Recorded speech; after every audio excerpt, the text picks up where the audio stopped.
Good evening, y'all, and welcome back to another episode of Chet Does DIY.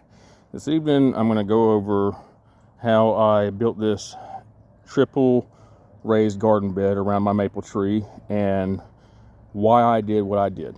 So, the hardest problem is going to be getting your ground level, unless you have pretty fairly level ground. And this wasn't too far off, so it wasn't too bad. I bought these notched paver blocks from Lowe's. And they come with a hole, supposed to, I found a couple that didn't, that have holes pre-drilled through the blocks for a piece of rebar. These notches, they take 2x6s. These are 2x6s right here.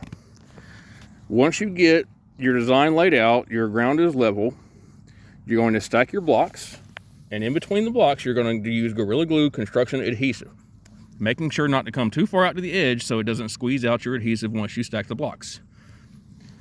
After you figured out your design, which you have many options because they're, like I said, they're notched 4 ways. So you can make a bunch of different designs, however you want to do it. You stack your blocks, you put your construction adhesive between the blocks, then you get your rebar. You're going to cut it about a foot longer than it needs to be, and you're going to pound it into the ground through those holes because you want your blocks to stay in place, and the weight of the garden is going to push on these blocks. Be careful not to strike the paver itself once you get low, because these are pavers and they'll break pretty easily. So your wood is cut the way you want it. Oh, and you want to use pressure treated 2x6s, and if you don't want to use pressure treated 2x6s, make sure that you stain it very well as a water barrier to keep the wood from rotting. So you got your design laid out, you put your blocks where you want them to be, you use construction adhesive, you pound the rebar into place, you stack your wood how you want it to be. Now, in the center, the first step you're going to do is you're going to lay down landscape cloth if you have a tree in the center now, and anything with big roots that's going to, be there for a long time.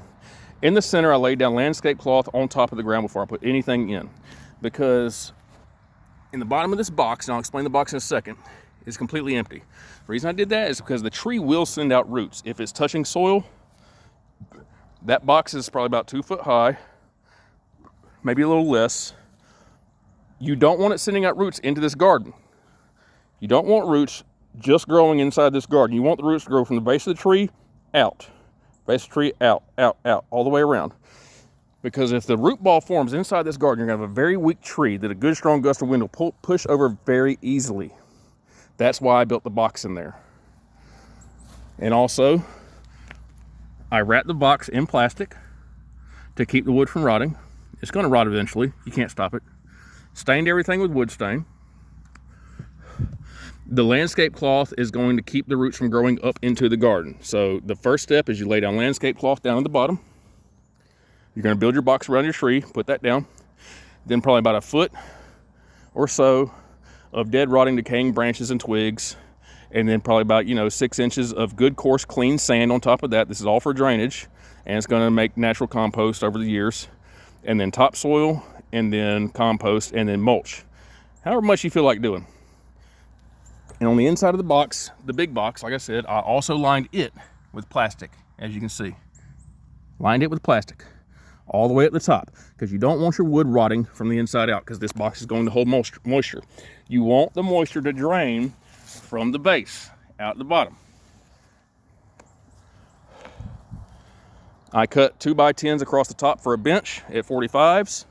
I use 90-degree brackets to help secure them in place. You screw them through the top into your top 2x6, and everything will be in place really well. The side gardens, I did not use sand. I did not use landscape cloth. I did not use rotting branches. I just did topsoil, compost, and mulch. I'm probably going to do a top plate across from there to there and across the sides like I did over here. And that's it, y'all. The hardest problem is getting your ground level, making sure everything is square, everything lines up properly. And if you have a crooked tree, use a piece of tension wire, piece of oil hose or fuel hose, coming to a stake, pull it back the way you want it to be straight.